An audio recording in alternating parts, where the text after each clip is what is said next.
Alright, what's poppin' everyone? Fall quarter is about to start, tomorrow actually, and I just thought I'd put together this little slide to go over three main advice I have for people who are starting their fall quarter or who are just getting started with their academic school year. So let's jump right into it. Three big ideas. First one is set time for studying, or I'll just talk a little bit more about studying. Number two is please learn to network with professors. And number three is to keep it fun, as in having lots of fun during your academic school year. Okay? So the first one we're going to talk about is studying. I want to start off by mentioning law of conservation of energy for something I'm going to talk about in the future. Okay? Explicitly, it states energy cannot be created or destroyed. It can only be transformed from one form into another. Meaning that, well, let's go to the other slide here. I want to talk about studying and how studying is actually an exergonic reaction. And what is an exergonic reaction for people who've never taken Chem 1C or Bal 20A? Yeah, Bal 20A. Basically, in a chemical reaction, if a chemical reaction is considered to be exergonic, it means it releases energy during the reaction. But in order to release energy in that reaction, you have to put in a certain amount of energy, and we call that activation energy. Or in other words, for other people who haven't taken chemistry or biology, energy investment is required for a reaction to begin, and that reaction will spit out products. And I also want to put in another thing over here is this cycle that some of you bio majors might be aware of. This is indeed cellular respiration, including glycolysis, Krebs cycle, and I guess it doesn't show electron transport chain. But same idea is that for the electron or for the cellular respiration to take place, where you get a net product of 30 to 36 ATP, a large gap because 30 to 36 ATP, the number of ATP that's produced depends on whichever textbook you're reading. But I think for 20A, the main consensus is that it produces 30 to 34 ATP. But regardless, cellular respiration produces ATP, and that's what keeps you alive. But in order to produce ATP, you have to put in a certain amount of ATP to begin with, and that happens in the first few, I think, 3 to 4 steps of glycolysis. You put in about 2 ATP into glycolysis to spit out 36 ATP by the end of the electron transport chain. So in a nutshell, energy investment is required for studying, and this is just my small analogy that I'll use to talk about things I'm going to talk about in the future. Okay? The reason that a lot of people find it so difficult to get started with studying is because of that energy investment phase. And once you put in the energy investment phase into studying, you can achieve a state that's called flow, which I'll talk about here a little bit, okay? Flow was a concept that was coined by this American psychologist. I won't really say his name. But basically, what he calls flow is an optimal state of consciousness where we perform our feel, where we perform and feel, I should say feel, and feel our best and perform our best. So basically, the most optimal state of productivity. Okay, and the time to get into this state of flow or the state of productivity varies from study to study and person to person, but the general consensus is that it takes 20 to 30 minutes for you to get into a state of flow with whatever task you're doing. This can range with a variety of tasks. Obviously, studying is a task where you can get into a flow state after the 20 30 minutes. If you're like working at a job and maybe you're cooking something, you also get into a state of flow 20 to 30 minutes in, where you become more optimally where you have a better conscious level, and you're not paying attention too much to the task, but you're just performing to your absolute best without necessarily having self-consciousness, which I'll talk about in a little bit. But these are some of the benefits that come with flow that he talks about. Optimal maximal concentration focus, losing feeling of self-consciousness, as well as alluding to a little bit earlier, timelessness, losing track of time, and complete focus on the activity itself. These are all things, by the way, that are excellent if you're trying to study, if you're trying to get work done, feeling productive, etc. So state of flow is something that we really want to achieve when we're studying. And once again, state of flow comes in about 20 to 30 minutes into whatever task you're doing, in this case studying. Okay? And like I said earlier, the reason why I brought up the first slide about energy investment is because flow requires energy investment. You can't just sit in McHenry Library. By the way, this is McHenry Library, by the way. This is a really nice room. But you can't just sit in the library for 20 to 30 minutes and then expect yourself to get into a state of flow in 20 to 30 minutes, obviously. You have to put in energy investment, and that can come in, well, basically just one type of energy investment here. It's just you getting started with whatever work you're doing, whether that's typing an essay, writing an essay, studying for a test, doing homework, etc. All that is energy investment for you to get into a state of flow where you can become more productive as time progresses. Okay. One thing, however, that we can do is we can lower the activation energy it takes for you to get into a state of flow. Because sometimes, we go to McHenry Library or SNE Library and we're sitting down, we're just swamped with a bunch of test dates and essay dates and due dates, etc., that we find it nearly impossible to get started. In other words, the activation energy barrier is super high and you have to hurdle over it in order to get into a state of flow, which can be difficult at times. So, here are several techniques that you can do to lower your activation energy to get you better started on doing whatever you need to do. And these are just some ideas I have personally. First one, clean work environment. Nothing, at least in my opinion, nothing beats coming home and seeing that your desk or your workspace is all tidy and stuff. It just makes you feel like you have, like, your mind's clearer and you think more clearly when you're working. So a clean work environment is very, very good when it comes to studying.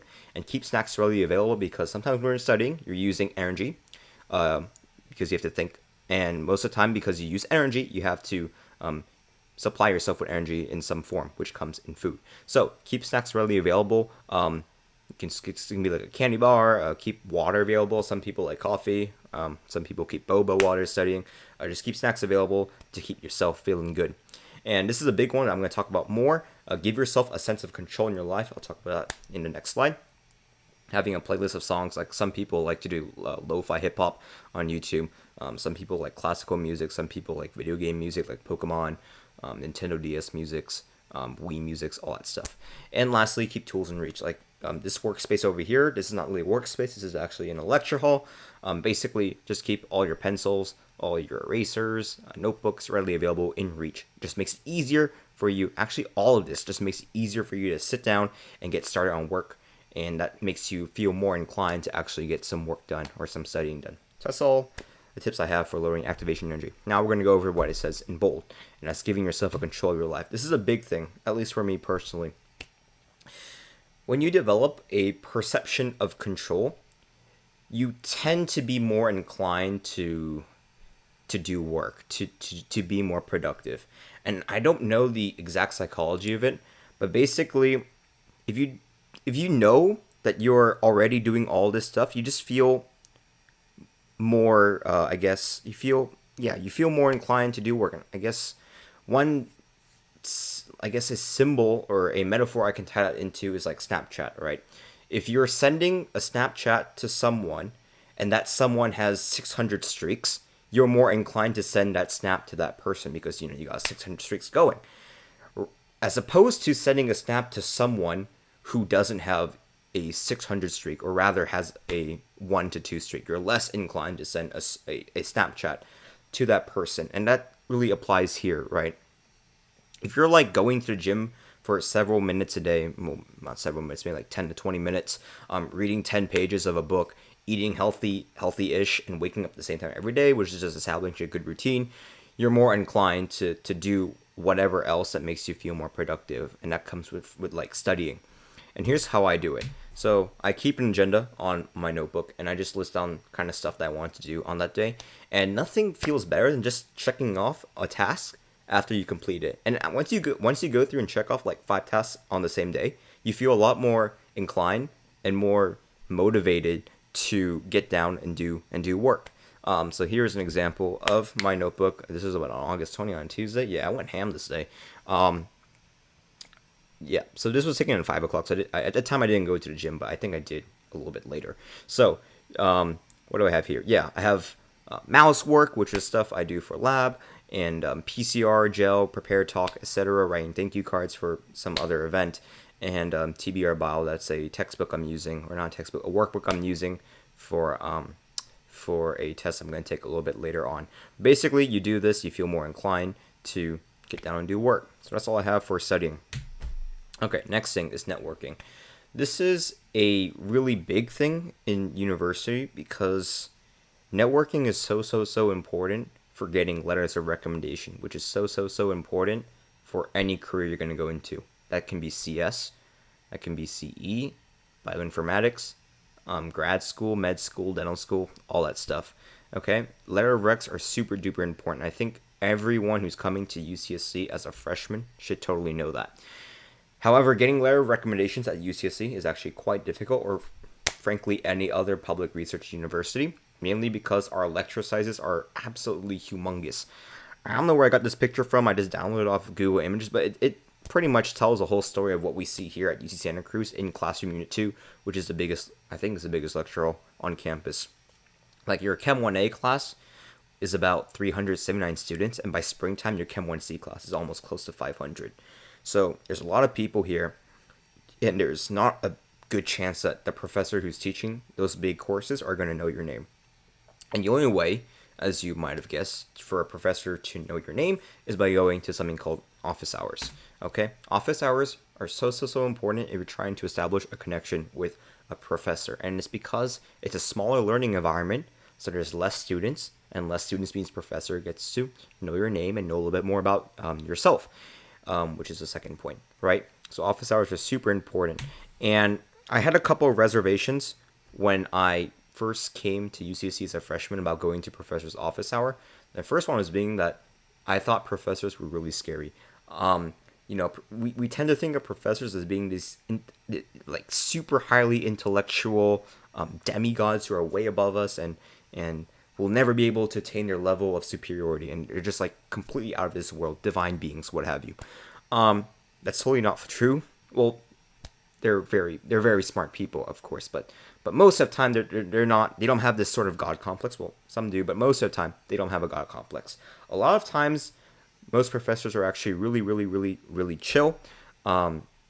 They're open to conversations. Most professors like human interaction, so they love talking about themselves, about their journey to grad school and becoming professors, etc. So definitely ask them that. And they love training the next generation of students by giving advice. So if you go to office hours and ask for advice for like careers, grad school, professional school, half the time they're more happy to give you those advice, because if you think about it, professors became a professor for a very particular reason.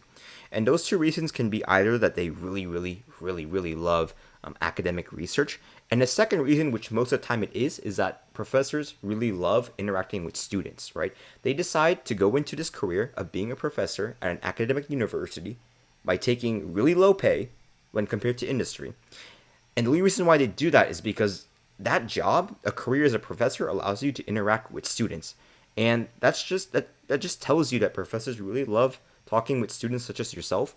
And by going to office hours, you just give them that opportunity, and half the time they're really interested in talking to you. So yeah, don't be afraid of professors at all. If you go there, I'm sure they'll be more than happy to that you're there, and they'll definitely strike up a conversation. And also, office hours are really helpful if you're struggling in a course. Okay.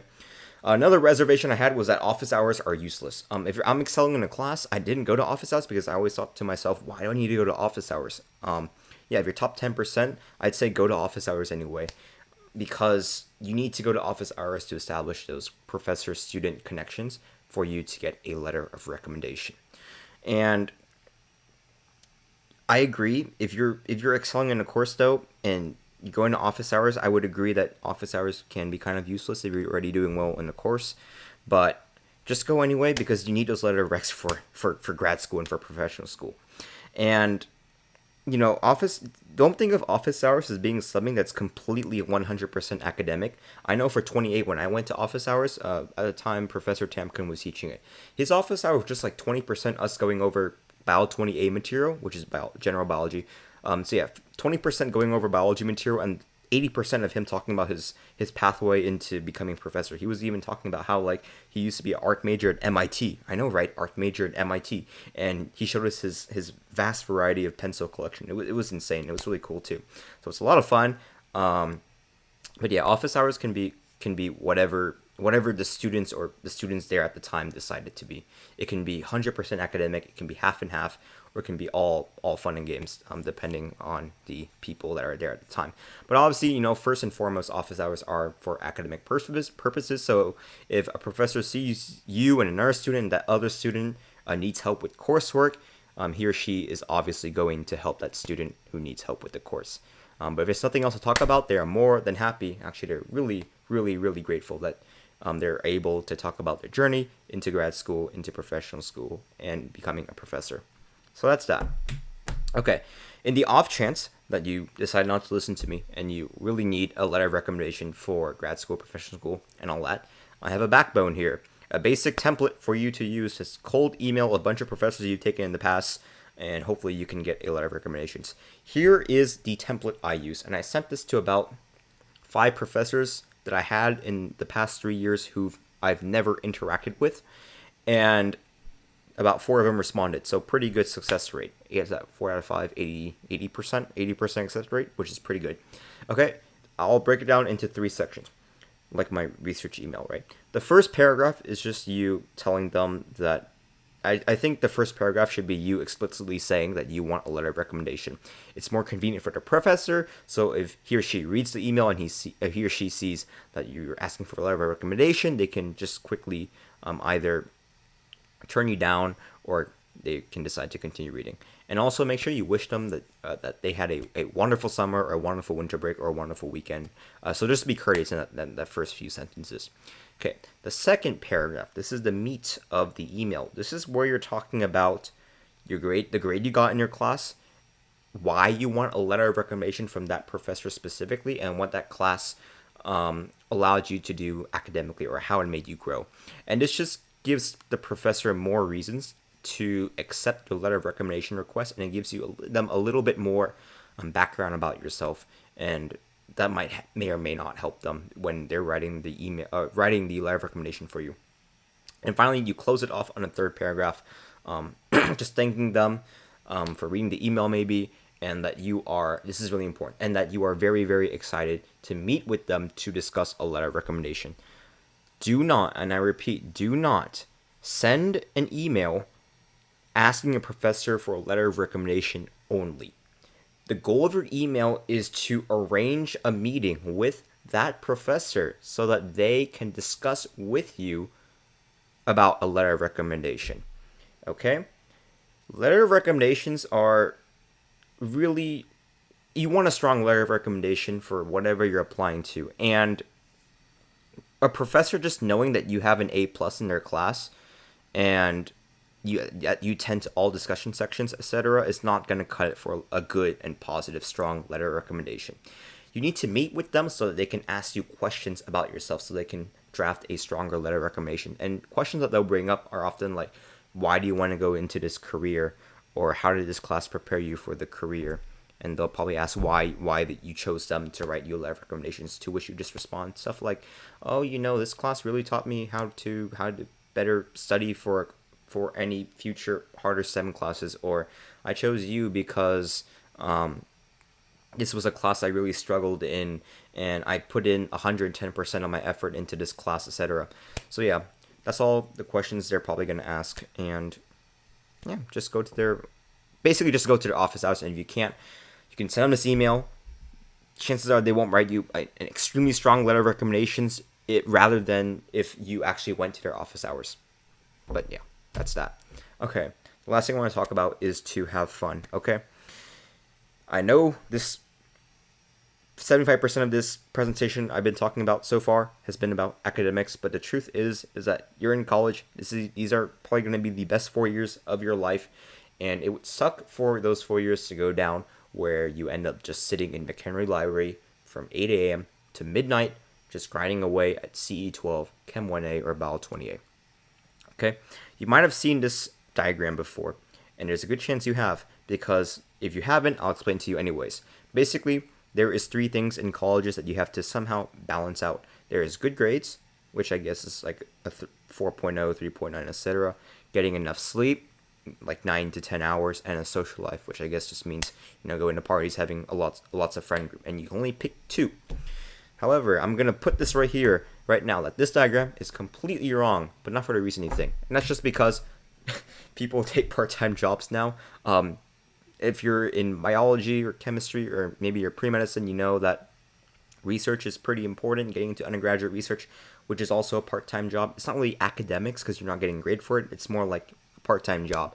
So now, at least in recent years, there has been 4 categories that you have to somehow balance out, where you can only pick 2, and that's, again, part-time jobs, good grades, good sleep, and what was the other one? Social group. Okay. However, I like to argue that you can pretty much balance this out if you're really smart about it. You just have to be variable with your schedule, and that's what I'm going to talk about here. But the first thing I need to say is that it's a big fact. You cannot get a 4.0 GPA, have a really big group of friends, and go to party every single day of the week, maintaining a part-time job at a really big corporation, all while having 9 to 10 hours of sleep. That is impossible. I agree. And I'm sure there's like 1 to 2, maybe 1% of the population who can do this. But for the most part, 99% of undergraduate students in the university cannot do this. It is really difficult. If you can and you're watching this, hit me up. I want to see how you do it. But anyways, okay, why I'm telling you to be flexible is that you have to learn that depending on what's coming on your schedule, you have to adapt yourself to that obstacle. And this will kind of help explain, okay? Case number 1, you got a midterm the following day, maybe on a Wednesday. You probably don't want to go hang out with your friends, go get Korean barbecue, go get boba, go for a food run the day before a midterm. So what you do is that you cut down on your social life and increase the time you're spending on studying and increase the time you get on sleep, right? And at the same time, keeping part-time jobs constant because you need to do part-time jobs at a consistent rate for getting that good money to pay for these expensive-ass tuitions at UC Santa Cruz. But that's not relevant for this case, okay? You have a midterm the following day, decrease your the hours you spend on socializing and increase the time you spend on doing work, doing academic schoolwork, and getting good sleep before the midterm, okay? And if you get an A+ on that midterm, then by all means, don't do homework that day, don't do exams that day, maybe don't even get enough sleep. But obviously do your part-time job because you want to pay this expensive tuition at UC Santa Cruz. And instead, use all that extra energy to put into socializing. If you got an A+, by all means, go out and celebrate it. Go hang out with your friends. Go to parties, whatever have you, okay? It's a time to celebrate you got an A+ in your midterm. And case number 3 is that if you're in between midterms, you probably want to somehow keep everything at a consistent level. I'm not trying to say balance because I know I'm going to get lots of hate in the comments about saying that, oh, you can balance all these things. But, don't expect yourself to be studying 8 to 10 hours a day and call that excelling at studying, if you know what I mean. You only need to study so much time to get a good grade in these courses at UC Santa Cruz. The truth is that you don't need to spend 8 to 10 hours a day studying for Chemistry 1A to get an A on the midterm. The truth is that you can probably get an A on a midterm from just studying Chemistry 1A for like 1 to 2 hours a day. You don't have to go absolutely ham studying every single day. So point is that if you're in between midterms, maybe decrease studying to like 1 to 2 hours a day. And then you can socialize for 1 to 2 hours a day. Keep your part-time job, however long you have to do your part-time job for, and get decent amount of sleep. Doesn't have to be 9 to 10 hours like a lot of people on YouTube say. It can be only like 7 to 8 hours. It doesn't have to be perfect. Okay. And case number 4 I just added here recently. If you're struggling with coursework, like for example acid-base titration, which was something I struggled in Chemistry 1A, then you should probably increase your time spent on studying and decrease time spent on socializing. But in a nutshell, all you want to do is be variable and just adapt yourself to whatever is going to come your way and whatever obstacles you're going to face. You don't have to think of yourself as being this 4.0 GPA, working at 2 internships, getting 19 hours of sleep while partying every day type of person. You don't have to be that. You don't need to be this actually to get into any. I'm sure you don't have to be this to get into any career you want to. Whether that's working at Google, working at Apple, working at medical school, getting into medical school, getting into dental school, all that, you don't need to do this. Okay? You just need to be a little bit above better than average. You don't need to be absolutely ham when it comes to all these things, okay? And so yeah, that's all I can say about this. Adapt, and by adapting to your schedule, maybe you can balance these 3 things plus getting a part-time job. And that's all basically to say that, yeah, so have fun, don't always go to the library, do homework and study for classes. You definitely want to go out and have some fun at the same time, pursue your passions. Maybe you're interested in music, have some free time to to pursue that passion and make some cool musics and upload on SoundCloud or whatever. So yeah, that's pretty much all I have to say for that. Yeah, good luck with your fall schedule, and hopefully you have a successful academic school year.